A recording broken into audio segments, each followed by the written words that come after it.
सुप्रभात दोस्तों, welcome to S2 classes, Subra Saraswati classes. तो आज की क्लास में सॉल्यूशन का हम लेक्चर नंबर 7 लेकर आए हैं। जो सॉल्यूशन चैप्टर पढ़ रहे होते थे आप, अब आपके मन में एक सवाल उठेगा, सर इतना छोटा चैप्टर को एक फिजिकल के चैप्टर में आप सात सात लेक्चर लेकर आते हो, उसके बाद और कह रहे हो कि आइडियल नॉन आइडियल बनाएंगे, वांट ऑफ फैक्टर बनाएंगे, फिर बैक एक्सरसाइज के बनाएंगे। तो अब 10-10 12-12 वीडियो कौन पढ़ेगा? तो देखो, हम अपनी तरफ से कोशिश यही कर रहे हैं कि जितनी एनसीईआरटी के क्वेश्चन हैं थ्योरी के साथ वो कवर अप हो जाए, उसमें मिस आउट ना हो। और वो कवर अप करने से फायदा ये होगा कि जिन बच्चों को बोर्ड लेवल पे एटलीस्ट 100% प्रिपेयर करना है, उसको टेंशन ना हो कि ये क्वेश्चन का आंसर क्या होगा, इस क्वेश्चन के सारे क्वेश्चंस का आंसर आपको आसानी से एक जगह उस थ्योरी के बाद मिल जाए। और जैसे ही जानते हो आपकी क्वेश्चन बनाने की वजह से टाइम आपको लंबा लग ही जाएगा, इसलिए हमारी वीडियो की लेंथ और वीडियो की नंबर्स इतनी हो जा रही है कि एक घंटे में एक घंटे का, 2 घंटे का 5, 6, 10 टॉपिक 10 वीडियोस हो जा रही है। तो इसलिए अगर आप वाकई पढ़ने आए हो, वाकई दिल से पढ़ना चाहते हो, तो अगर अच्छे से पढ़ोगे तो हमारा बिलीव है कि 12th में आपको केमिस्ट्री और फिजिक्स में टाइम मिले तो मैथमेटिक्स में जो भी हमने पढ़ाया है, अगर उसको अच्छे से पढ़ लेते हो और अगर हम सिलेबस कंप्लीट कर देते हैं तो आपको 90% से कोई नहीं रोक सकता। क्योंकि कहाँ से पूछेगा भाई? एनसीईआरटी से पूछेगा, सारे क्वेश्चन सारे थ्योरी हम बता ही रहे हैं, जो डिलीटेड पोर्शन है उसको छोड़ के बता रहे हैं। ये खुशी की बात है, तो अच्छे से एक प्रिपरेशन लेवल हो जाएगी। चलिए, तो ज्यादा बात नहीं करते हैं, आज हम शुरू करते हैं सॉल्यूशन चैप्टर का 7th लेक्चर। अभी तक हम पढ़ रहे थे कॉलीगेटिव प्रॉपर्टीज के बारे में, और हमने कॉलीगेटिव प्रॉपर्टी के बारे में बता भी दिया था आपको कि अगर किसी सॉल्यूशन का पार्शियल प्रेशर उसके number of moles of solute पे डिपेंड करता है, ऐसे प्रॉपर्टी को कॉलीगेटिव प्रॉपर्टी कहते हैं। इसमें सबसे पहली colligative property relative lowering in vapour pressure पढ़ा दिया। दूसरी कॉलीगेटिव प्रॉपर्टी हमने आपको एलिवेशन इन बॉइलिंग पॉइंट बता दी। तीसरी कॉलीगेटिव प्रॉपर्टीज हमने आपको डिप्रेशन इन फ्रीजिंग पॉइंट बता दी। और आज हमारी लास्ट कॉलीगेटिव प्रॉपर्टी है जिसका नाम है ऑस्मोटिक प्रेशर। ठीक है, देखो सबसे पहले ऑस्मोटिक प्रेशर को डिनोट किससे करते हैं? तो इसको हम डिनोट करेंगे पाई की तरह, लेकिन वो पाई मतलब इसका मतलब ये ना मत समझ लेना कि इसकी वैल्यू 3.14 है, ये कंफ्यूजन मत कर लेना। ऐसा रिप्रेजेंट करते हैं पाई की तरह, और इसकी जो यूनिट होती है वो प्रेशर है तो एटीएम होगी या बार होगी या mmHg होगी या cmHg होगी या टॉर होगी। ये सारी इसकी यूनिट है। और आप जानते हो कि एक एटीएम में 1.01325 इंटू 10⁵ पास्कल्स होते हैं। एक एटीएम में 760 टॉर होती है, या एक एटीएम में 760 मिलीमीटर ऑफ मरकरी होता है, या एक एटीएम में 76 सेंटीमीटर ऑफ Hg होता है। और ये एटीएम से कन्वर्जन करने का एक तरीका है, तो पता होना चाहिए। ये पाई से इसको हम डिनोट करते हैं। तो सबसे पहले समझते हैं कि ऑस्मोसिस क्या होती है। क्या समझते हैं? ऑस्मोसिस क्या होती है? तो ऑस्मोसिस को अगर अच्छे से समझना है तो उसके लिए हमें समझना होगा डिफ्यूजन को। और अगर डिफ्यूजन और ऑस्मोसिस दोनों समझ गए तो ऑस्मोसिस को रोक दो। जो प्रेशर पे ऑस्मोसिस रुक जाएगा वही प्रेशर उसका ऑस्मोटिक प्रेशर कहलाएगा। देखो, डिफ्यूजन को अगर समझना है तो मान लो एक कंटेनर ले लिया, ठीक है, और इसका सॉरी, पानी पी लेते हैं। एक कंटेनर ले लिया और इस कंटेनर को मान लो, एक सेकेंड,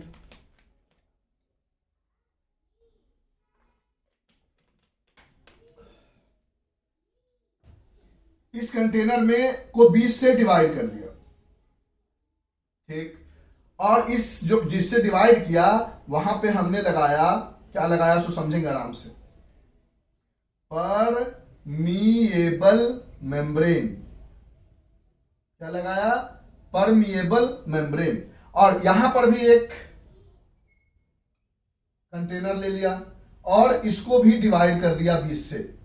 बस दोनों के डिवीजन में ये अंतर है कि यहां जो डिवीजन किया उसको हमने परमिएबल मेम्ब्रेन के थ्रू डिवाइड किया, और इसको जो डिवाइड किया इसको हमने SPM यानी सेमी परमिएबल मेम्ब्रेन के थ्रू डिवाइड किया। ठीक है, मान लेते हैं इसके अंदर कोई चीज रखा हुआ है, कोई लिक्विड है जिसका कंसंट्रेशन C1 है, और इसके अंदर कोई लिक्विड रखी हुई है जिसका कंसंट्रेशन C2 है। सेम उसी तरह इसके अंदर कोई लिक्विड रखा हुआ है जिसका कंसंट्रेशन C1 है, इसके अंदर कोई लिक्विड रखा हुआ है जिसका कंसंट्रेशन C2 है, और हमने कह दिया कि इस केस में C1 का कंसंट्रेशन C2 से बड़ा है और इस केस में भी C1 का कंसंट्रेशन C2 से बड़ा है। तो जैसे ही आपको एक बात दिख जाए, क्या दिख जाए कि जिसका जैसे C1 का कंसंट्रेशन क्या है, मोर है, तो जिस कंसंट्रेशन मतलब मोलारिटी जो कंसंट्रेशन टर्म ग्राम पर मोल, तो जो कंसंट्रेशन C1 का है वो मोर है, और जिसके पास मोर कंसंट्रेशन होता है उसके पास मोर नंबर ऑफ सॉल्यूट होता है, यानी उसके पास सॉल्यूट जो होता है वो एक्सेस में होता है, और जिसकी कंसंट्रेशन लेस होती है उसके पास लेस नंबर ऑफ सॉल्यूट तो होता है, लेस नंबर ऑफ सॉल्यूट कह लो कोई दिक्कत नहीं, लेकिन इसको दूसरे तरीके से कहोगे तो उसके पास मोर नंबर ऑफ सॉल्वेंट होता है। यानी बात को समझेंगे। हमने कहा कि ऑस्मोटिक प्रेशर समझने के लिए हमें पहले जानना पड़ेगा कि ऑस्मोटिक प्रेशर को हम पाई से डिनोट करते हैं, इसकी यूनिट एटीएम, बार, एमएमएचजी, सीएमएचजी, टॉर वगैरह होता है। एटीएम से पास्कल में पास्कल भी होता है इसका यूनिट। एटीएम से पास्कल में कैसे पहुंचे, एटीएम से टॉर या एमएमएचजी में कैसे पहुंचे, एटीएम से सीएमएचजी में कैसे पहुंचे, 1 एटीएम बराबर 1.013 बार कैसे पहुंचे, बराबर 0.987 बार, दोनों में से कोई एक ले सकते हो, ये कैसे पहुंचे उसके लिए कन्वर्जन बताया। फिर बोला कि जिस प्रेशर पे ऑस्मोसिस को रोक दिया जाए, जिस प्रेशर पे ऑस्मोसिस को रोक दिया जाए उसको ऑस्मोटिक प्रेशर कहते हैं। तो ऑस्मोसिस को रोकने का क्या मतलब, तो पहले हमें ऑस्मोसिस समझना पड़ेगा। तो हमने बोला कि मान लो दो कंटेनर लिया, यहां पर एक इस कंटेनर को बीच में हमने परमिएबल मेम्ब्रेन से डिवाइड कर दिया, और इस वाले कंटेनर को हमने सेमी परमिएबल मेम्ब्रेन से डिवाइड कर दिया। तो डिफ्यूजन में क्या होगा, क्योंकि C1 का कंसंट्रेशन ज्यादा है तो C1 के पास सॉल्यूट ज्यादा है, तो इधर से इधर सॉल्यूट ट्रांसफर करेगा। अच्छा, C2 के पास सॉल्वेंट ज्यादा है तो इधर से इधर सॉल्वेंट का आएगा। यानी डिफ्यूजन का मतलब हुआ the transfer of particles from there higher concentration region to lower concentration region. समझेंगे आराम से। डिफ्यूजन का मतलब हुआ द ट्रांसफर ऑफ, ये वाला पोर्शन दिख रहा है, the transfer of particle from there higher concentration region to lower concentration region. देखना चाहो तो दिख सकता है, इसको हम अलग से भी लिख देंगे, कोई दिक्कत नहीं है। अब यहां पर सॉल्यूट पार्टिकल किसके पास ज्यादा है, इधर ज्यादा है, तो आप सोचोगे कि इधर से सॉल्यूट इधर आएगा। सॉल्वेंट C2 के पास ज्यादा है तो इधर से सॉल्वेंट इधर की तरफ आएगा, लेकिन सॉल्यूट पार्टिकल इधर से इधर नहीं आ पाएगा, क्योंकि जो सेमी परमेबल मेम्ब्रेन होता है it does not allow the solute particles to pass through them, it only allow the solvent. ऐसा क्यों, क्योंकि सॉल्यूट पार्टिकल का साइज थोड़ा बड़ा होता है, और सेमी परमिएबल मेम्ब्रेन का जो होल्स होता है वो बहुत छोटा होता है, इतना छोटा होता है कि सॉल्वेंट, लिक्विड वगैरह बहुत छोटे छोटे पार्टिकल्स जा सकते हैं। थोड़ा भी बड़ा पार्टिकल्स आ गया सॉल्यूट टाइप का, जैसे शुगर, सॉल्ट, ये सबको पास करने नहीं देगा। जैसे सैंड, कोई भी इंप्योरिटीज आ गई तो इसको पास करने नहीं देगा। और डिफ्यूजन में ऐसा नहीं है, परमेबल मेम्ब्रेन जो है वो सॉल्यूट को अपने हायर कंसंट्रेशन से लोअर कंसंट्रेशन की तरफ जाने देता है, और सॉल्वेंट को अपने हायर कंसंट्रेशन से लोअर कंसंट्रेशन की तरफ जाने देता है। तो ऑस्मोसिस समझ में आया। इधर वाले पार्ट को लिखो, हम इरेज करेंगे, ये सारी चीजें डिनोट किससे करते हैं, यूनिट क्या होती है ऑस्मोटिक प्रेशर की, यूनिट का कन्वर्जन कैसे करेंगे, ये ऑलरेडी बता भी चुके हैं। इरेज करें।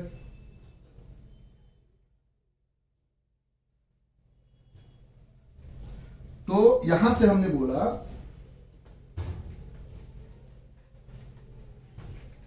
डिफ्यूजन में जो है, डिफ्यूजन का अगर डिफिनेशन लिखो जो हमने लिखा है तो लिख लो, दी ट्रांसफर ऑफ पार्टिकल्स, अगर नहीं दिख रहा होगा तो, from there higher concentration to lower concentration region, अपने हायर कंसंट्रेशन से लोअर कंसंट्रेशन रीजन की तरफ जाता है। और permeable membrane allow solute as well as solvent, यानी थोड़ा थोड़ा बड़ा भी पार्टिकल है, सॉल्यूट का पार्टिकल थोड़ा थोड़ा बड़ा होगा उसको भी अलाउ करेगा, सॉल्वेंट का पार्टिकल थोड़ा थोड़ा छोटा होगा उसको भी अलाउ करेगा, यानी allow solute as well as solvent particles. लेकिन जो सेमी परमिएबल मेम्ब्रेन है उसके बारे में, it does not allow solute particles through them, it only allow solvent, it only allow solvent। क्यों? क्योंकि solute particle are little bit bigger enough, solvent particles are smaller, और semi permeable membrane has a very small hole, so only solvent particle can pass through them। हमने बताया कि जिसका concentration ज्यादा उसके पास solute ज्यादा, जिसका कंसंट्रेशन कम उसके पास सॉल्वेंट कम। यानी आप यहां पर है कि डिफ्यूजन को अगर डिफाइन करोगे तो the transfer of particle from there higher concentration region to lower concentration region. लेकिन अगर सेमी परमिएबल मेम्ब्रेन को डिफाइन करोगे तो क्या बोलोगे, the transfer of solvent particle from lower concentration region to the higher concentration region. यानी solvent, समझो इसमें क्या है कि दोनों अपने अपने, इसमें सॉल्यूट ज्यादा है तो सॉल्यूट छोटे वाले में जा रहा है जिसमें कम है, इसमें सॉल्वेंट ज्यादा है तो सॉल्वेंट बड़े वाले में जा रहा है जिसमें सॉल्वेंट कम है, सॉल्यूट ज्यादा है। लेकिन यहां पे क्या हो रहा है कि there is a transfer of solvent particle from lower concentration region to higher concentration region. Concentration तो C1 का बड़ा है, हाँ भले ही सॉल्वेंट इसके अंदर ज्यादा है, तो ऐसे लिख सकते हो डिफिनेशन को, ये बात लिखो, ये लिख लिया। सेमी परमेबल मेम्ब्रेन सॉल्यूट को अलाउ करता है, सॉल्यूट को अलाउ नहीं करता है, और सॉल्वेंट को अलाउ करता है, ये सॉल्यूट सॉल्वेंट दोनों को अलाउ करता है। तो हायर से लोअर की तरफ जिसका ज्यादा जिधर होगा उधर से कम की तरफ जाता है। ठीक है, इरेज करें। अब ऑस्मोसिस को अगर आप डिफाइन करोगे तो क्या बोलोगे, अगर आपसे कोई कहा ऑस्मोसिस को डिफाइन करो तो देखो हम क्या लिखने जा रहे हैं, दी transfer of solvent from lower concentration, from lower concentration to higher concentration region। इसी डिफिनेशन को अगर कोई बच्चा दूसरे ढंग से लिखना चाहेगा तो क्या लिखेगा, the transfer of solvent from there higher concentration region, यानी जिसमें सॉल्वेंट ज्यादा है, the transfer of solvent from there higher concentration region. भले इसका कंसंट्रेशन ज्यादा लेकिन सॉल्वेंट जिसमें कंसंट्रेशन कम होता है उसमें ज्यादा होता है, तो the transfer of solvent from there higher concentration region to their lower concentration region. दोनों में से जो मन है वो आप समझ लो, जान लो, कहानी खत्म। अब क्या करेंगे हम आगे, अब ऑस्मोटिक प्रेशर क्या होगा, यहां से इस जगह को खोल देंगे, इसको अच्छे से फिर से डायग्राम बना देंगे, और यहां से एक ऐसा प्रेशर लगाएंगे जिस प्रेशर पर the pressure at which osmosis stop, solute तो ऑलरेडी उधर जा नहीं रहा था, सॉल्वेंट भी इधर आना बंद हो जाए, तो उस प्रेशर को कहते हैं ऑस्मोटिक प्रेशर। ये सारी बातें लिखो। अब एक अच्छा सा डायग्राम बना के ऑस्मोटिक प्रेशर समझा देते हैं, रिवर्स ऑस्मोसिस समझा देते हैं, कहानी खत्म। फार्मूला तो एक्सपेरिमेंटली आया है, इरेज कर ले, लिख लो जो भी लिखना है, बातें लिख लिया सर। ये सॉल्यूशन का 7th नंबर लेक्चर है ना, हाँ सर। 6th नंबर ऑलरेडी हमने क्या बताया है, elevation in boiling point and depression in freezing point. आराम से समझो चीजों को, देखो इसलिए तो बोल रहे हैं कि थोड़ा लंबा जाता है हमारा क्लास, लेकिन हम क्वेश्चन वगैरह थ्योरी वगैरह जितना कोशिश करते हैं कि आपके दिमाग तक पहुंच जाए। अब हम बात करते हैं ऑस्मोटिक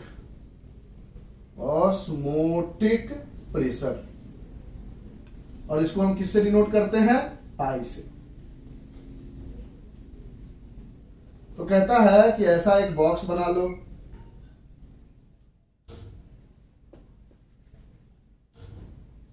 आराम से देखना।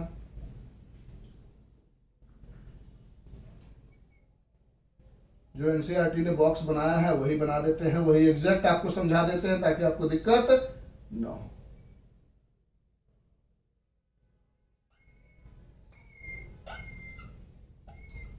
ठीक है,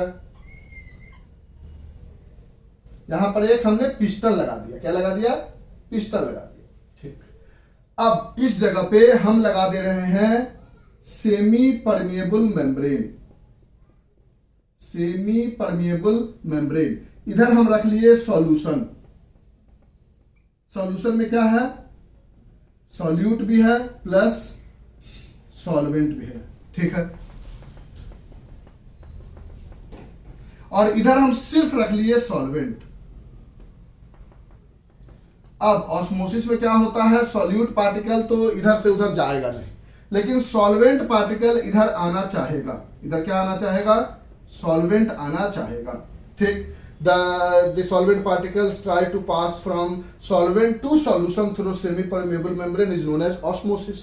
तो इस समय यहां से हम एक प्रेशर लगाएंगे पाई, एक प्रेशर लगाएंगे पाई, और वो जो प्रेशर होगा जिस पे ये सॉल्वेंट इधर से इधर आना रुक जाए, ज्यादा प्रेशर नहीं, इधर से इधर आना रुक जाए, that pressure is known as osmotic pressure and denoted by pi. यानी दी प्रेशर इज, अब किधर साइड प्रेशर लगाओगे? अगर कोई बंदा कहेगा कि सर हम इधर साइड प्रेशर लगा देते हैं तो क्या प्रॉब्लम होगा? अगर मान लो इधर साइड प्रेशर लगाओगे तो प्रेशर जैसे इधर साइड लगाओगे, एक तो इधर से इधर आ रहा था, और प्रेशर लगाओगे तो और आसानी से आना शुरू हो जाएगा। यानी इधर साइड तो प्रेशर लगाना नहीं है, तो प्रेशर किधर लगाना है? Solution side. The pressure is applied to the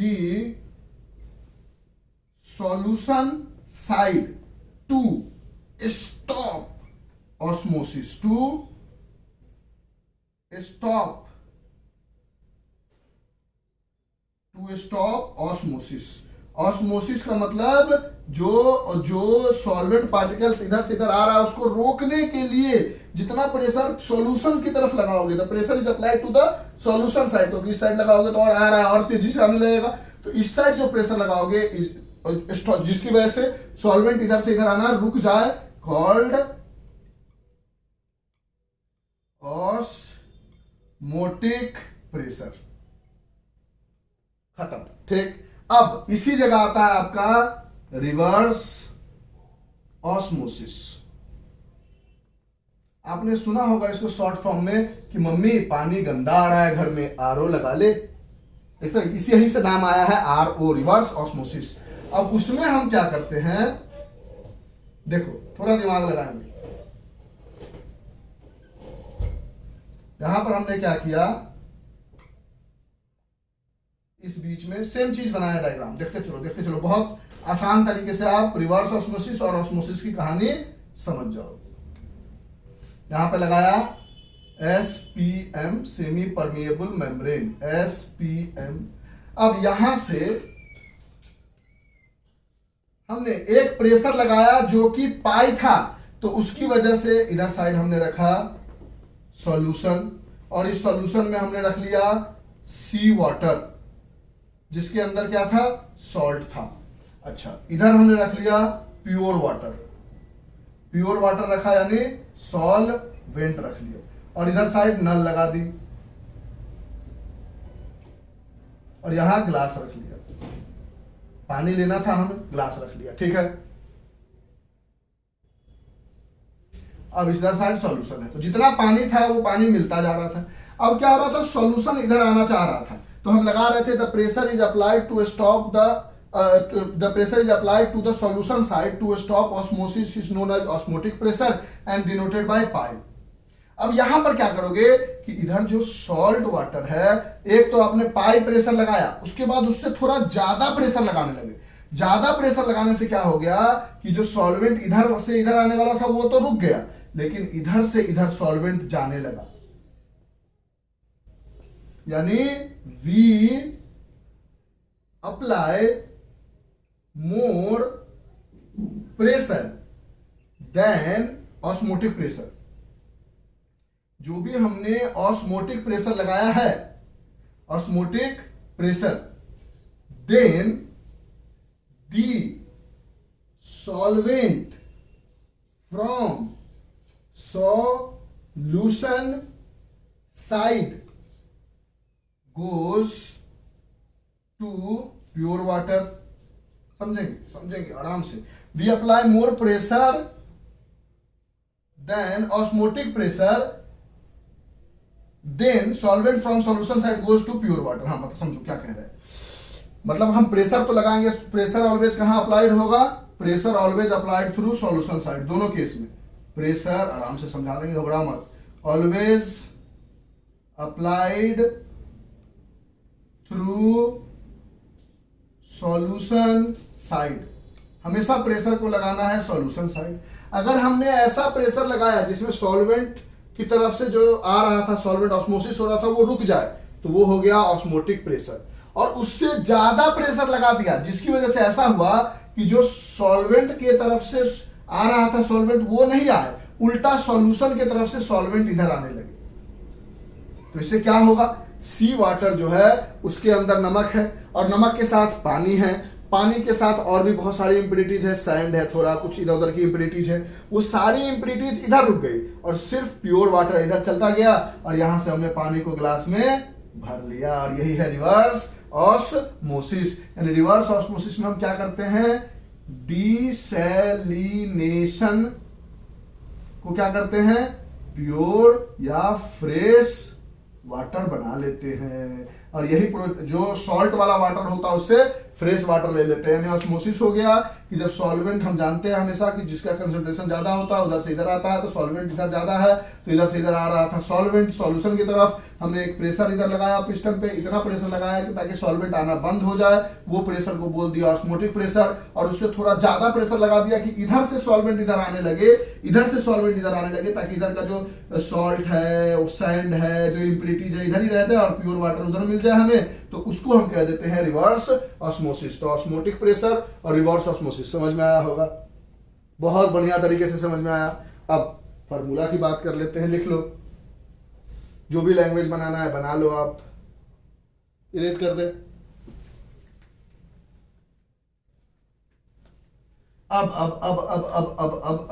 अब क्या देखा गया?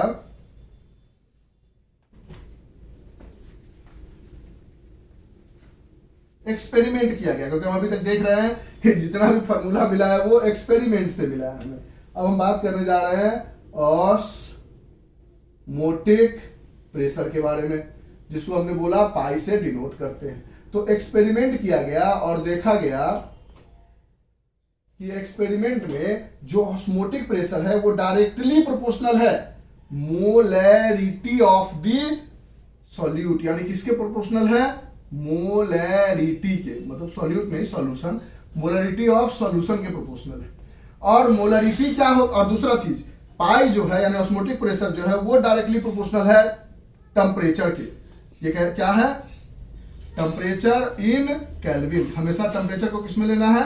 केल्विन में। और बताया है कि 0 डिग्री सेल्सियस बराबर 273.15 केल्विन होता है। अब यहां से m क्या है हमारे पास? पता है हमें, m है हमारे पास number of moles of solute upon volume of solution in litre. क्यों? क्योंकि इससे पहले हम देख रहे थे कि जो एलिवेशन इन बॉइलिंग पॉइंट था वो एक्सपेरिमेंटली मोलालिटी पे डिपेंड करता था। जो डिप्रेशन इन फ्रीजिंग पॉइंट था वो भी मोलैलिटी पे डिपेंड करता था, लेकिन ऑस्मोटिक प्रेशर एक लौता ऐसा कॉलिगेटिव प्रॉपर्टी है जो कि मोलैरिटी पे डिपेंड करता है। यहां से लिख सकते हो pi directly proportional to m into T. अगर यहां से गौर करो तो यहां से यही है ना कि पाई डायरेक्टली प्रोपोर्शनल टू मोलरिटी का मतलब यही है ना, और पाई जो है ऑस्मोटिक प्रेशर जो है वो number of moles of solute पे डिपेंड कर रहा है, और जो भी number of moles of solute पे डिपेंड करता था उसको हम कॉलिगेटिव प्रॉपर्टी कहते थे, क्योंकि number of moles of solute बढ़ेगा तो ऑस्मोटिक प्रेशर बढ़ेगा, number of moles of solute घटेगा तो ऑस्मोटिक प्रेशर घटेगा। तो पाई डायरेक्टली प्रोपोर्शनल टू mt आया, और यहां से जब प्रोपोर्शनलिटी साइन हटाते हो तो r आता है, m और t, और इसको हम कहते हैं प्रोपोर्शनैलिटी कांस्टेंट। जो भी प्रोपोर्शनैलिटी साइन के बाद आता है उसको प्रोपोर्शनैलिटी कांस्टेंट कहते हैं, और r की वैल्यू यहां पे आपको लेनी है 0.831 एटीएम लीटर पर मोल केल्विन, या कभी कभी यही 0.831 या 821 जैसे भी ले लो, एटीएम की जगह ऐसा भी दे देगा बार लीटर पर मोल केल्विन। तो दोनों में से कोई भी इक्वेशन ले सकते हो। यहां से एक फार्मूला आ गया, pi is equal to M R T, and this is the osmotic pressure. Temperature लेना है आपको केल्विन में, m होता है मोलरिटी, और r की वैल्यू हमेशा आपको इस टॉपिक को सॉल्व करने के लिए ये लेना है। अगर टेम्परेचर सेल्सियस में दिया गया है तो उसको केल्विन में चेंज करने के लिए 273.15 से ऐड कर दो तो वो केल्विन में चेंज हो जाएगा। और ये हमें सारी चीजें मिली है कहां से? एक्सपेरिमेंट से मिली है। लिख लो, इसको लिख लिया, इरेज करें, पक्का? हाँ सर। तो यहां से हमें एक्सपेरिमेंटली पता चला कि ऑस्मोटिक प्रेशर जो होता है पाई इक्वल टू mRT होता है।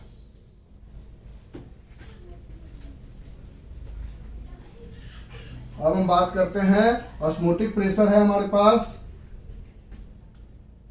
पाई इक्वल टू mRT, जहां पे r की वैल्यू 0.0821 भी लेता है लोग, r की वैल्यू 0.08218 यही ले लो, जो पीछे लिखा है उसको छोड़ दो, एटीएम लीटर पर मोल केल्विन, या 0.0821 बार लीटर पर मोल केल्विन। m जो होता है वो मोलरिटी होता है, और मोलरिटी बराबर होता है number of moles of solute upon volume of solution in litre, और T जो होता है वो है हमारे पास टेम्परेचर, किसमें? केल्विन में। अच्छा, अब बुक में तीन चीज दी गई है कि एक तरफ आपको देखने को मिलेगा आइसोटोनिक ऑस्मोटिक प्रेशर, एक तरफ देखने को मिलेगा हाइपोटोनिक ऑस्मोटिक प्रेशर, और एक तरफ देखने को मिलेगा हाइपरटोनिक ऑस्मोटिक प्रेशर। तो जब आपको आइसोटोनिक मिलेगा इसका मतलब सेम ऑस्मोटिक प्रेशर, ठीक है, और ज्यादातर आपको देखने को मिलेगा कि टेम्परेचर जो है वो कांस्टेंट है तीनों केस में। तो यहां से कहा होगा कि दो सॉल्यूशन, मतलब टू सॉल्यूशन हैज, ऐसे कहो, टू सॉल्यूशन का सेम ऑस्मोटिक प्रेशर है, यानी पाई 1 बराबर पाई 2, पाई 1 की जगह लिख सकते हो m1 r1 t1 equals to m2 r2 t2।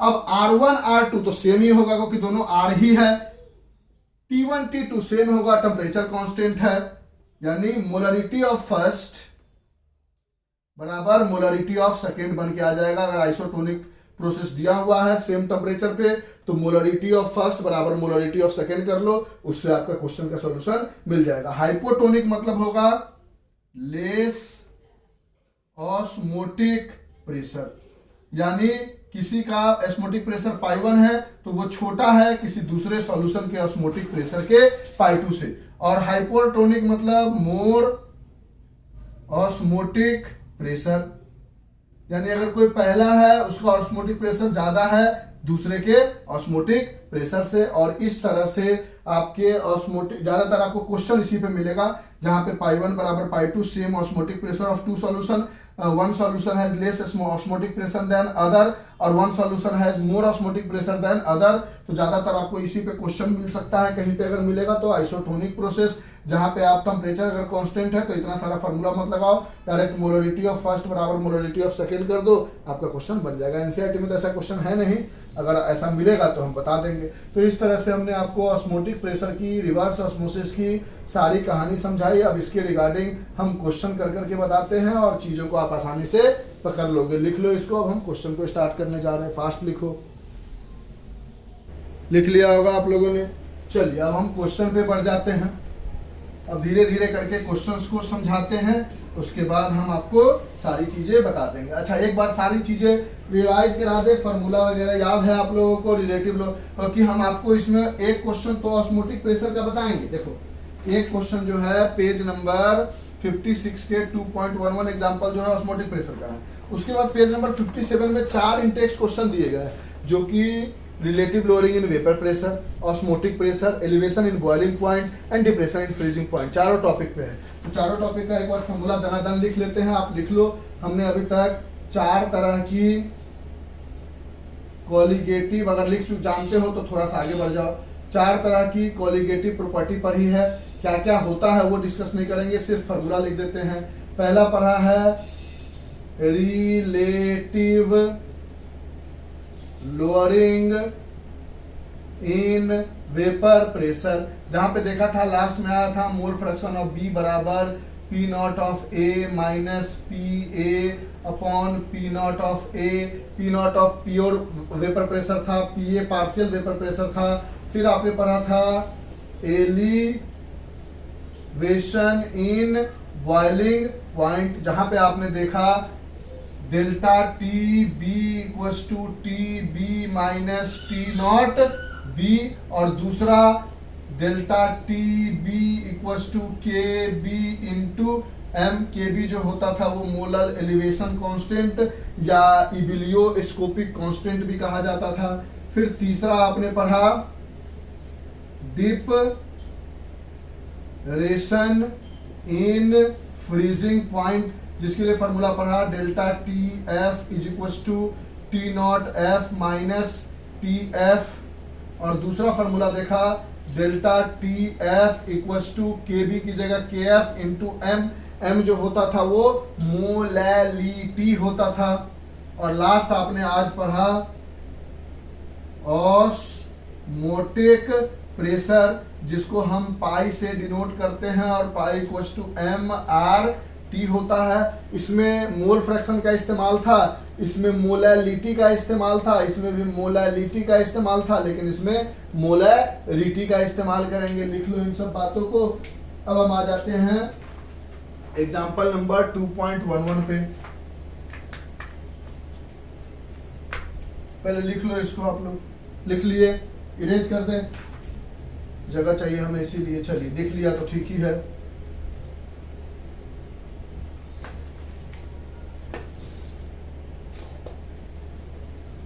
अब पहला क्वेश्चन जो कि डायरेक्ट ऑस्मोटिक प्रेशर पे है, क्योंकि उसके एग्जांपल में दिए गए थे। उसके बाद 4 क्वेश्चन जो है वो चारों टॉपिक से आएंगे, जिसमें relative lowering in vapour pressure, elevation in boiling point, depression in freezing point और ऑस्मोटिक प्रेशर, सारे क्वेश्चन देखने को मिलेंगे। अब यहाँ पे आप ऑलरेडी जानते हो कि 1 centimetre cube equals to 1/1000 litre होता है। यानी सेंटीमीटर क्यूब को अगर लीटर में चेंज करना है तो 1000 से डिवाइड करना पड़ेगा। तो कहता है, ने उल्टा नहीं बोल दिया, 1 सेंटीमीटर क्यूब बराबर 1000 लीटर होता है, तो हमने डिवाइड करोगे तो कहता है 200 सेंटीमीटर, गलत नहीं बोल रहे, 1 लीटर बराबर 1/, नहीं उल्टा सही बोल रहे थे। देखो देखो समझो समझो समझो, छोटा है सेंटीमीटर क्यूब, कौन छोटा है? Centimetre cube. तो 1 सेंटीमीटर क्यूब बराबर 1/1000 ही होगा, 1000 लीटर होता है। वाह, लिखवा, ये सब पूरा लिखवाया है कि 1 सेंटीमीटर क्यूब वही होता है जो 1 मिलीलीटर होता है, जो कि 1/1000 लीटर के बराबर होता है। 1 डेसीमीटर क्यूब जो होता है वो 1 लीटर के बराबर होता है। 1 मीटर क्यूब जो होता है वो 1000 लीटर के बराबर होता है। ये सारी चीजें ऑलरेडी हमने आपको लिखवा दी है पहले भी। तो यहां पर हमें कहता है 200 centimetre cube of aqueous solution, यानी हमारे पास वॉल्यूम पेज नंबर 56 का 2.11 वॉल्यूम ऑफ सॉल्यूशन गिवन है क्या 200 सेंटीमीटर क्यूब, यानी हमें गिवन है 200 मिलीलीटर, यानी हमें गिवन है 200/1000 लीटर, यानी हमें गिवन है 0.2 litre. Contain 1.26 gram of protein, ठीक।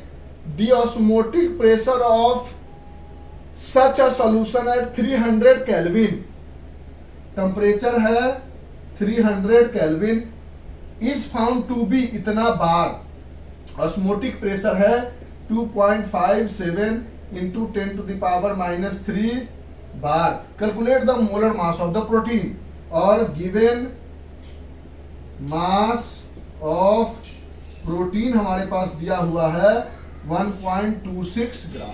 हमें कहता है कि 200 सेंटीमीटर क्यूब का एक सॉल्यूशन है जिसका टेम्परेचर 300 केल्विन है, ऑस्मोटिक प्रेशर ये है, और एक प्रोटीन का गिवन मास ये है। तो आप बताओ मोलर मास ऑफ प्रोटीन क्या होगा। तो आप कहोगे हम फॉर्मूला पढ़े हैं पाई इक्वल्स टू MRT, यहां से हम लिख सकते हैं पाई इक्वल्स टू M की जगह लिख सकते हैं number of moles of solute upon volume of solution, but that should be in litre into R into T, ऐसा लिख सकते हैं। हटा दे क्वेश्चन को, मोलर मास ऑफ प्रोटीन निकालना है हमें। अब यहां से अगर हम आ जाए तो पाई की जगह हम वैल्यू डाल सकते हैं 2.57 into 10⁻³ bar is equal to number of moles of solute upon volume of solution कितना है भैया 0.2 लीटर, इंटू आर की वैल्यू कितनी है, तो आर की वैल्यू है हमारे पास 0.0821 इंटू टेम्परेचर कितना है 300 केल्विन, केल्विन में है नहीं होता, इसको केल्विन में चेंज करते, सही से लिख लेते हैं इसको 2.57 इंटू 10⁻³ यूनिट लास्ट में लगा देंगे, is equal to number of moles of solute upon 0.2 into 0.0821 into 300। कोई दिक्कत है नहीं।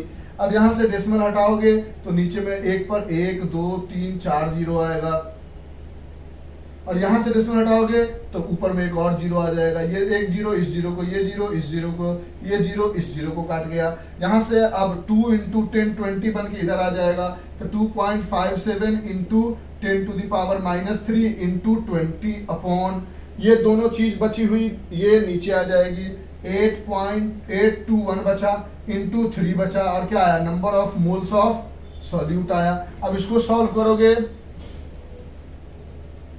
देखो ना, और आगे बढ़ो, number of moles of solute को लिख सकते हो गिवन मास अपॉन मोलर मास, यानी यहां से गिवन मास इधर से हटा दे, कुछ नहीं हटाते नहीं है, ये हटा लेते हैं जरूरत पड़ेगी तो, ठीक है।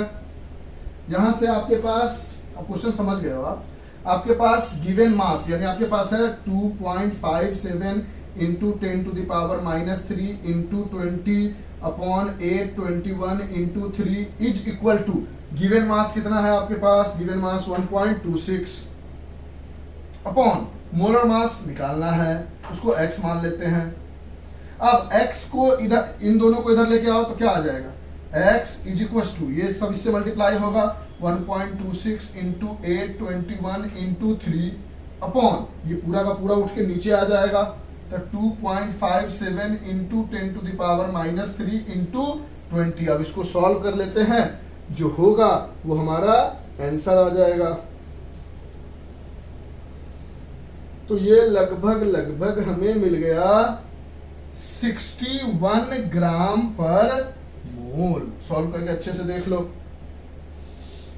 समझ में आया? लिख लो इसको जल्दी, fast fast. 1.06 into 821 into 3 divided by 20 divided by 2.57। हाँ ठीक है, 61 ग्राम आया, और वो जो डेसिमल है वो सब कट कट गया। ठीक, समझ में आया? देख लो अच्छे से, कैलकुलेशन आप भी कर सकते हो, आप समझदार हो, दिक्कत नहीं होगा। चलिए अब आते हैं हम अब इसके सारे एक जैसे क्वेश्चन पे। एक जैसे क्वेश्चन मतलब अब जो चारों टॉपिक हमने कॉलिगेटिव प्रॉपर्टी पढ़ी है ना, वो चारों टॉपिक मिला के 4 क्वेश्चन है हमारे पास, उसको भी इसी के अंदर करके आपको समझा देते हैं। इरेज करें, ये जो एक्स निकला यही मोलर मास था प्रोटीन का।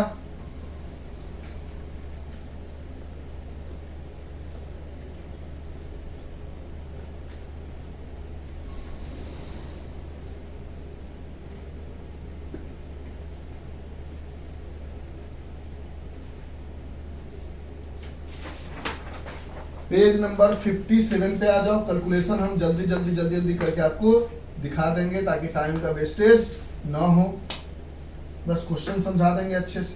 क्वेश्चन नंबर पेज नंबर 57 के 2.9 में कहता है vapour pressure of pure water at 298 kelvin is this mmHg, यानी P not of A, water एक सॉल्वेंट है, सॉल्वेंट को ए लेते हैं 23.8 mmHg। 50 ग्राम ऑफ यूरिया, यानी मास ऑफ यूरिया दिया हुआ है जो कि एक सॉल्यूट होगा, जो कि है 50 ग्राम, और हम जानते हैं, पढ़ चुके हैं कि मोलर मास ऑफ यूरिया जिसका फॉर्मूला NH2CO NH2 होता है वो 60 ग्राम पर मोल होता है। Is dissolve in 850 gram of water. Mass of solvent दिया हुआ है, जो सॉल्वेंट एक वाटर की तरह है, जो कि है 850 gram. Calculate the vapour pressure of water for this solution. Vapour pressure of water for this solution निकालना है हमें। तो हमें पता है एक फॉर्मूला PA बराबर P naught A into mole fraction of A। तो PA निकाल लो, तो P नॉट A जानते हो ना, पास जो फॉर्मूला पढ़ा था, तो PA बराबर P naught A into x होता है। P नॉट A दिया हुआ है 23.8 into mole fraction of A। Mole fraction of A यानी मोल ऑफ A ऊपर रखोगे तो मोल ऑफ A क्या होगा, ये होगा, यानी 850 अपॉन, देखो ना, मोल ऑफ वाटर निकालोगे, A का ही मोल निकालोगे तो 8 given mass upon molar mass upon given mass, इसका given total mole given mass upon molar mass plus इसका गिवन मास कितना है 50 अपॉन मोलर मास कितना है 60। अब इन सब को सॉल्व कर लोगे तो प्रेशर ऑफ द सॉल्यूशन जो वाटर के अंदर है उसका प्रेशर मिल जाएगा आपको। क्वेश्चन समझ में आया नहीं आया? ठीक है, नहीं मोल फ्रैक्शन ऑफ पीए पर, हाँ इस तरह से भी बना सकते हो, कोई दिक्कत नहीं है। ठीक है, बना लो, इसको सॉल्व करो, कितना आता है सॉल्व करें, कर लो इसको, सॉल्व करके बताओ, हम सॉल्व करके बताते हैं, टाइम वेस्ट नहीं करते हैं। कर लिया कैलकुलेशन? देखो इसको कैलकुलेशन करोगे तो ये आ जाएगा 47.22 अपॉन 47.22 प्लस इसको सॉल्व करोगे तो 0 पॉइंट, इसको हटा देते हैं थोड़ा सा, 0 पॉइंट, सॉरी सब गिर गया दोस्त। एक सेकंड रुक जाओ भाई साहब, एक सेकंड, बस इसको हटा ही देते हैं पूरी तरह से। ठीक है, अच्छा इसको सॉल्व करोगे तो 0.833, इन सबको सॉल्व करोगे तो लगभग आ जाएगा आपके पास 23.4, क्योंकि आपने mmHg को चेंज नहीं किया है तो mmHg आ गया, और ये हो गया पार्शियल प्रेशर ऑफ सॉल्यूशन। इसी क्वेश्चन में पूछ रहा था कि इट्स रिलेटिव लोअरिंग निकालो, तो relative lowering in vapour pressure आपने पढ़ा है कि यहाँ पर PA बराबर P naught A, x A की जगह आप डाल सकते हो 1 minus mole fraction of B, यहाँ से आ जाता था PA बराबर P naught A minus P naught A x B, इसको इधर लाते थे, इसको इधर लाते थे तो एक्स B बराबर क्या हो जाता था P not a minus P A upon P not a, और इसी को कहते थे हम relative lowering in vapour pressure. तो पहले तो आपको पार्शियल प्रेशर ऑफ ए निकालना था, निकाल लिया। अब relative lowering in vapour pressure यानी मोल फ्रैक्शन ऑफ बी निकालना है, तो यहाँ पर पी नॉट ए डाल दो 23.8 माइनस 23.4 पी ए की जगह अपॉन 23.8, इसको सॉल्व करो तो ये आ जाएगा 0.4 अपॉन 23.8, डेसिमल हटाओ, ऊपर 10 डेसिमल हटाओ, नीचे 10 कट गया, यानी 4 अपॉन 23 238।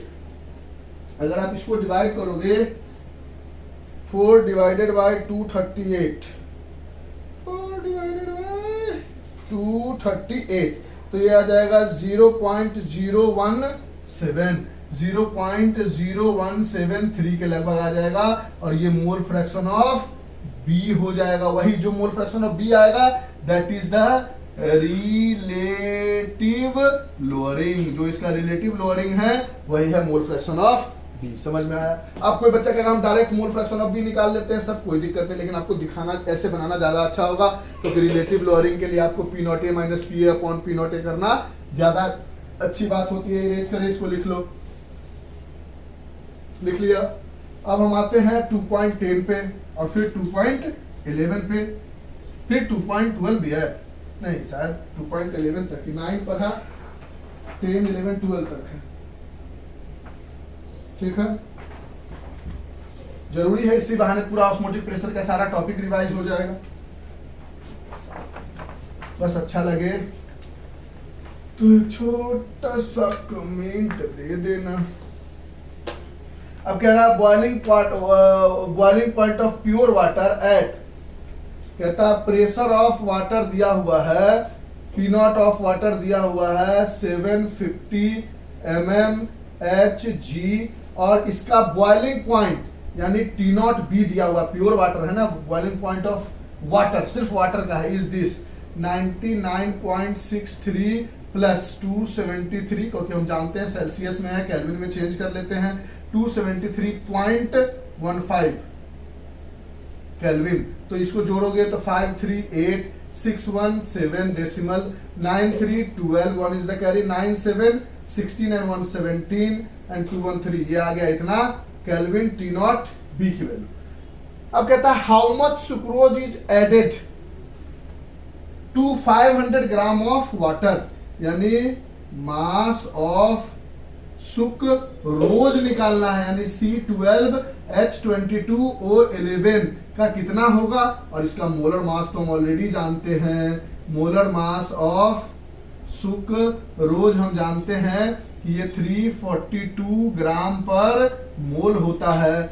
अब कहता है सच that water while at 400 degree Celsius, यानी जैसे ही आप सुक्रोज को मिलाते हो तो अब जो बॉइलिंग पॉइंट ऑफ वाटर है, यानी मिलने के बाद जो बॉइलिंग पॉइंट होगा उसके ऊपर टी नॉट नहीं लगा, क्योंकि प्योर नहीं है, वो 100 डिग्री सेल्सियस है, यानी 273.15 प्लस 100 करोगे सेल्सियस को केल्विन में तो 373.15 केल्विन है। अब आपको मोलर मास निकालना है, हो गया कहानी खत्म।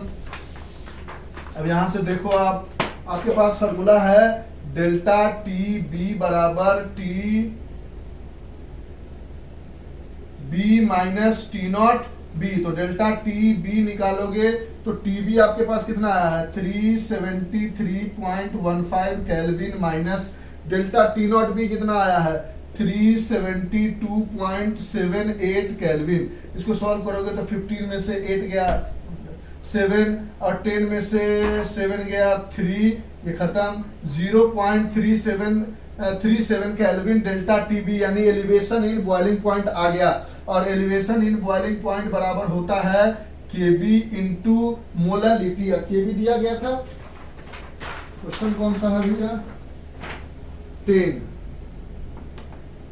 सच that water boils at 100 degree. अच्छा, केबी फॉर वाटर आप जानते हो, केबी फॉर वाटर आप जानते हो कि 0.52 केल्विन केजी पर मोल होता है, और केएफ फॉर वाटर कितना होता है पहले भी बता दिया है हमने, 1.86 केल्विन केजी पर मोल। हमें केबी की जरूरत है तो डेल्टा टीबी की जगह हमने वैल्यू डाल दी 0.37 इज इक्वल टू केबी की जगह डाल दी 0.52 इनटू मोलालिटी की जगह डाल दी number of moles of solute upon mass of solvent in KG. Solvent का मास हमारे पास दिया गया था dissolve in 500 gram of water, हाँ added to 500 gram of water, यानी आपके पास मास ऑफ सॉल्वेंट गिवन है 500 ग्राम, इसको केजी में चेंज करोगे तो 0.5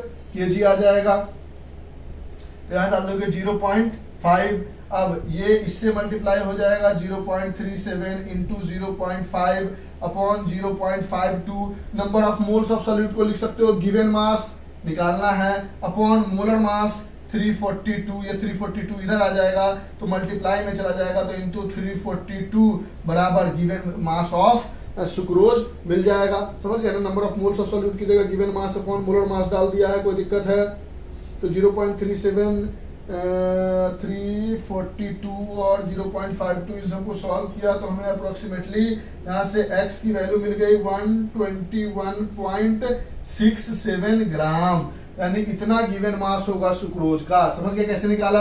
और ये केबी हमेशा दिया जाएगा, इस क्वेश्चन में नहीं है, घबराने की जरूरत नहीं है, हमने बोल दिया है केबी केएफ याद कर लो, लास्ट क्लास में भी बोला था, नहीं मन है तब भी कोई दिक्कत नहीं, याद कर लोगे तो ज्यादा अच्छा होगा। और ये 2.10 था पेज नंबर 57 का। अब 2.11 पे आते हैं, लिख लो इसको, लिख लिया सर।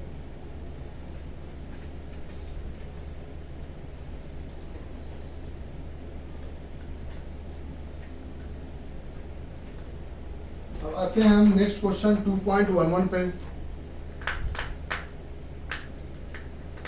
अच्छा ये दो क्वेश्चन आपके लिए छोड़ दे, बोलो या बना के रखोगे, समझा देते हैं सिर्फ, देखो अगर नहीं बनेगा तो बताना। 2.11 में क्या कह रहा है देखो, calculate the mass of ascorbic acid vitamin C जिसमें पाया जाता है और जिसका फॉर्मूला दिया हुआ है C6H8O6, यानी आपके पास निकालना है, दूसरा मार्कर ले लेते हैं, given mass of ascorbic acid जिसका फॉर्मूला है C6H8O6, क्या होगा? इसका मोलर मास निकाल सकते हो तो बोलोगे 12 into 6 plus 1 into 8 plus 16 into 6 72 plus 8 plus 96, ये हो जाएगा 80 और 19 176 ग्राम पर मोल आ गया। To be dissolved in 75 gram of acidic acid, यानी मास ऑफ सॉल्वेंट दिया हुआ है जो कि है एसिटिक एसिड जो कि है 75 gram. Lower its melting point, lower its melting point by this, यानी डेल्टा टी एफ की वैल्यू दी गई है। ये क्या है? Depression in freezing point, freezing point या लोअर इन मेल्टिंग पॉइंट, किसी का मेल्टिंग पॉइंट को कम कर देना। तो डेल्टा टी एफ की वैल्यू है 1.5 डिग्री सेल्सियस में। देखो चेंज सेल्सियस में हो या केल्विन में हो एक ही बात है, समझो ना। अगर हमने बोला कि किसी का टेम्परेचर है 2 डिग्री सेल्सियस और T1 और किसी एक का टेम्परेचर है 3 डिग्री सेल्सियस और डेल्टा टी निकालो और आपने बोला T2 माइनस T1 करेंगे तो 3 माइनस 2 आएगा और 1 आएगा। तो जो चेंज होता है वो सेल्सियस में हो या केल्विन में। अगर इसको केल्विन में भी चेंज करोगे तो ये 273 ऐड करोगे तो कितना आ जाएगा 275 और इसको 273 ऐड करोगे तो कितना आ जाएगा 276 और इन दोनों को माइनस करोगे तो 1 ही आएगा। यानी जो चेंज होता है उसको सेल्सियस केल्विन में चेंज नहीं करना, क्योंकि ये चेंज वाला ये वाला चीज लगा हो डेल्टा लगा हो तो उसका सेल्सियस को केल्विन में चेंज करने की जरूरत नहीं है। तो ये बात समझ गए।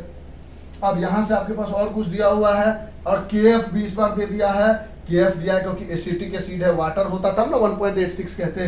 तो ये है 3.9 केल्विन kg पर मोल। अब यहाँ से हटाते हैं इसको। अब यहाँ से आप फॉर्मूला लगाओगे तो आप क्या बोलोगे कि डेल्टा TF डायरेक्ट दे दिया गया है तो डेल्टा TF बराबर KF इंटू M होगा। डेल्टा TF की जगह 1.5, KF की जगह 3.9, M की जगह number of moles of solute. यानी number of moles of solute की जगह क्या लिख सकते हो, गिवन मास नहीं पता, upon molar mass 176 upon mass of solvent in KG यानी 75 है, लेकिन 1000 में डिवाइड करना पड़ेगा केजी में चेंज करने के लिए। ये इससे मल्टीप्लाई हो जाएगा, ये इससे हो जाएगा, तो 1.5 बराबर 3.9 इंटू 1000 x अपॉन 176 इंटू 75, यहाँ से ये इधर आएगा तो 1.5 इंटू 176 इंटू 75 डिवाइड में 3.9 इंटू 1000 आ जाएगा। इसको सॉल्व करोगे जो आएगा वो आपके x की वैल्यू होगी। आप कैलकुलेटर से कर लो या किसी चीज से कर लो, इसको हम सॉल्व करके दिखा ही देते हैं, क्यों छोड़ना, इतनी जल्दी जल्दी हो ही रहा है। तो इसको सॉल्व करोगे 1.5 176 75 3.9 1000, ये आ जाएगा लगभग x की वैल्यू आ जाएगी 5.08 ग्राम। कहानी खत्म। 2.11 हो गया। अब लास्ट क्वेश्चन पे आते हैं जो कि है 2.12। लिख लो, लिख लिया सर, इरेज करे कर दो सर। इसमें आपको ओवरऑल सारे कोलिगेटिव प्रॉपर्टी रिवाइज हो गए, relative lowering in vapour pressure, elevation in boiling point, depression in freezing point और ऑस्मोटिक प्रेशर तो भी पढ़ा ही है, ठीक है, इसलिए क्वेश्चन एक बार करा। अब यहां पे कह रहा है लास्ट क्वेश्चन में 2.12 में कह रहा है calculate the osmotic pressure in pascal. तो पाई की वैल्यू बताइए क्या होगा, किसमें, इन pascal. exerted by a solution prepared by dissolving 1 gram of polymer, mass of polymer दिया हुआ जो कहीं ना कहीं सॉल्यूट ही होगा, जो कि है 1 ग्राम ऑफ मोलर मास, और इसका मोलर मास दिया हुआ है इसी पॉलीमर का जो कि है 18500 ग्राम, एक और जीरो है, एक और 0 ग्राम पर मोल, इन 450 ml ऑफ वाटर, यानी 450 ml ऑफ, एक मिनट क्वेश्चन चेक करना होगा, वाटर दे दिया गया है ना, और हमें चाहिए वॉल्यूम ऑफ सॉल्यूशन, हमें चाहिए वॉल्यूम ऑफ सॉल्यूशन। एक सेकेंड रुक जाओ, देख लेते हैं। Calculate the osmotic pressure pass solution. अच्छा, नहीं, इन 450 ml ऑफ वाटर, हाँ ठीक है, एक 450 ml का सॉल्यूशन है जिसके अंदर वाटर भी प्रेजेंट है, यानी ये वॉल्यूम ऑफ सॉल्यूशन ही है, वही चेक कर रहे थे, थोड़ा सा साइड में नहीं लिखा हुआ है ना।